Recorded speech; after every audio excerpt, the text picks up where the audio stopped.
Hey everyone, welcome back to the channel. So today I have a different style video. It's gonna basically showcase shops thinking they're doing the job right when in fact they're actually being butchers. Now next to me I have a knuckle assembly for a Honda Accord that one of my good customers took to another shop when they were out of town, and they supposedly fixed the problem but created more problems, and I'm going to kind of explain before we get into the video. Now before we go ahead and begin, if you haven't subscribed to the channel, hit the subscribe button down below. Definitely smash that like button because it helps the channel out. With that said, let's go ahead and get started on this monstrosity of a ball joint replacement. So in front of us on the bench I have my knuckle assembly. Now first thing that you're going to notice is the wheel bearing is missing. I had to press this out to get it warranted, so that's why that's not there. Typically there will be a hub on the other side and the wheel bearing in there. Now what wound up happening to this vehicle is they took it to a shop, the ball joint popped out, they said we can replace the ball joint, and in replacing this ball joint, apparently that shop decided that it would be a great idea to weld the ball joint into place. Now, for most of you that are familiar with Hondas, ball joints do not get welded into place. I don't care what kind of car you drive, they never get welded. I've never seen a weldable ball joint, and if you do happen to have something like that, it may not be something that is considered to be highway use. But either way, they pressed on the ball joint and then they welded it. Now, I got the vehicle in because it was making a wheel bearing noise, and we had replaced this wheel bearing about a year or so ago, and a customer came in and they said they were out of town, they got the ball joint replaced, and now they're hearing a howling noise. So I went ahead and I test drove it and I looked it up in the history, and I saw that we had done the wheel bearing on here, so I was like, you know what, still covered under warranty. But when I went to go ahead and replace the wheel bearing, I looked at my ball joint and this is what I saw. Now here's the reason why this is a big don't do it in the automotive industry. Most new ball joints that are made on the inside will have a spring and a little cup that's typically made out of plastic. Now back in the day they used to be made out of metal, but now there's plastic components inside of a ball joint. And on top of that, we also have a rubber boot that on this new ball joint that's probably less than a month old is already torn, and I'm assuming that happened because of the high heat, and I'll show you guys that in a second here. But when you're putting welds or welding a ball joint into place, you're putting so much heat in it that you're going to wind up destroying the ball joint. Now in this scenario, not only did they destroy the ball joint, because when you move this ball joint little extension part here that would normally bolt up to the lower portion of the knuckle, to the control arm, it's pretty gritty and the boot is torn from all the heat. But on top of that, you melt everything on the inside, and that's what causes it to get gritty, and eventually it'll loosen up and pop out of its socket as a failure point. Now, not only did they damage the ball joint, but this wheel bearing was in this vehicle for about a year or so, I want to say, indicating my records. We did it not too long ago, and the wheel bearing went bad because all the heat that was concentrated on this got soaked up by the whole knuckle and the wheel bearing, liquefied all the grease, and basically, ran out of it. Now, you guys can see it's a little greasy. I had to clean it up a little bit with some brake cleaner just to show the welds, because this is covered in grease. I mean, it was pretty much protected. I guess that's the only good thing about it, liquefying it. It actually preserved all the little welds, and you can see it pretty clearly because the oily substance didn't let it rot too much. But overall, that is what happened to this knuckle. Now, I have a theory, because I know a lot of people are going to be wondering, Mike, why did they weld this in the first place? These are pressed to fit. Now here's the thing with these Hondas that I've noticed in my years of working on them.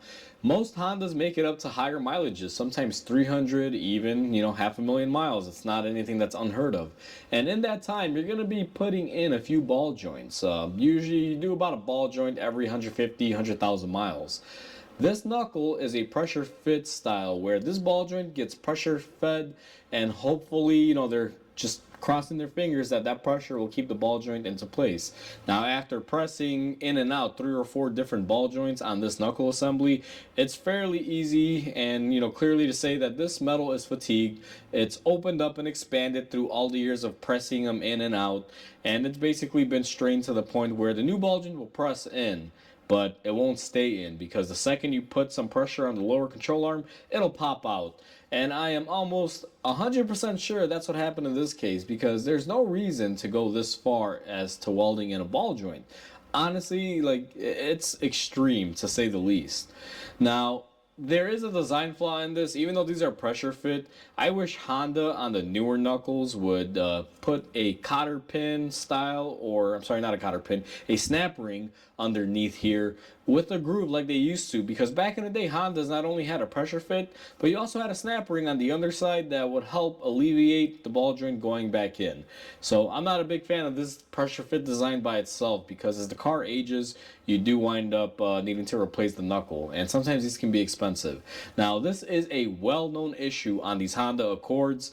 As a matter of fact, it's such a well-known issue that there are aftermarket companies that sell you the whole knuckle assembly with everything all together pressed in with the ball joint. I don't believe they come with the wheel bearings. Depends on where you get it from. But that's what we had to wind up doing in this scenario. I basically told the customer, listen, you shouldn't be driving this car this way. High heat has gone through it. The ball joint is pretty much wrecked. Now, to make good on my promise here, I promised I'd show you guys the boot. So let me get my camera set up here. But right here, and it's somewhere along the backside, you guys can see that the boot is already torn. Nope, sorry you guys weren't able to see that. Let me go ahead and move the camera up. But you can clearly see right there, and I'll get the light on there, this boot is torn up now. It looks like it got melted. It doesn't look like a regular tear. And let me put the lighting back up here. When you move this ball joint, one thing you'll notice, it's very gritty. Now, the tightness of it is normal, but if you can move this by hand, you will feel it's so gritty in there. You can tell something's off. It's not a nice and smooth rotation. Now, it should be stiff, but it should be nice and smooth. You shouldn't have a grittiness to it. And that's what we're not having. Now, one thing I mentioned earlier, and I'm going to have to peel this melted boot back here. So let's just go ahead and see if I can just remove this out of the way. I mean, this thing's trash regardless. But right here, I don't know how well the camera is going to pick it up. I probably have to change the angle right there. And I'll use my pocket knife here to demonstrate this. So you can see Honda allows a little bit of the ball joint to come out. The older Hondas used to have a groove in here. You put in your snap ring, and it was a circular snap ring, and it would basically hold it into place. And it would keep the ball joint from going up and out, hitting the axle. Now, I've dealt with these before. I've actually had situations like this in my shop. And the way that you'll know that this ball joint won't stay in there is you'll go through the trouble of pressing it in. Now, sometimes they're just so sloppy they won't press in. They just pop out, or they'll just be loose in there, and you'll know right away. That's actually one of the easiest ways. But most of the time, you're gonna have to press it in there, and it'll go in fairly easy. It's not going to fight you too much. And then the second you install everything back together and you put the nut on it and you lower the car on the ground, you'll hear a clink, and that would be the ball joint rising up from the pressure of the lower control arm on it. That's how I found out throughout my years of experience that you'll find that these are bad. Now, I've only gotten maybe one or two where I just press the ball joint in and then you can see it pops out right away. In that scenario, I know you got to get a new knuckle. But I've had a few, even in my shop, where I press them in, I lower the control arm down, and boop, it pops right out. You hear that clinking sound and it pops up. First thing I do is go ahead and take my light and I see if the ball joint has moved, that, we need a knuckle. That's kind of the only way you'll really know. Now, you could probably measure it out, figure out the specs. Honestly, I don't go through all that, but the first thing that you do when that happens to you is not take out your welder and weld it like this shop did. Clearly, they were not doing it right here.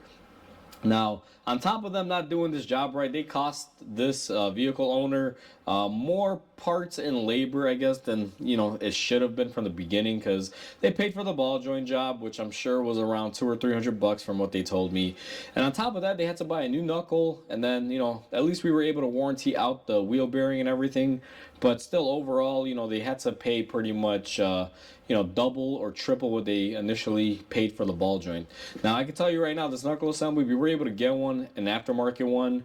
I believe Dorman made it and makes them. Our cost on this was close to $500 or $600, I believe, if I'm not mistaken. So that's expensive.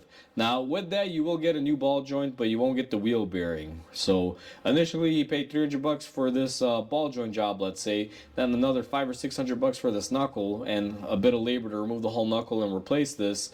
Because at the end of the day, I gave them a free wheel bearing, but I do have to charge labor for the time spent doing it. Because after all, the wheel bearing didn't fail on its own. I'm just being a nice guy, at least taking a hit on the part. Because my supplier is able to, give me a new part for it without any issues. They just, junk it out and I get a new one.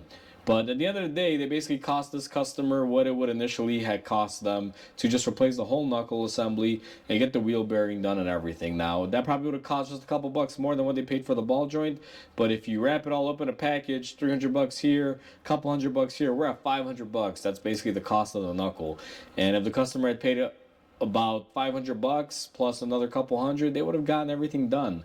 And there kind of would be a little bit less than what they're paying for all this now, because they're going to have an added $300 worth of cost for that welded ball joint that they initially paid the previous shop.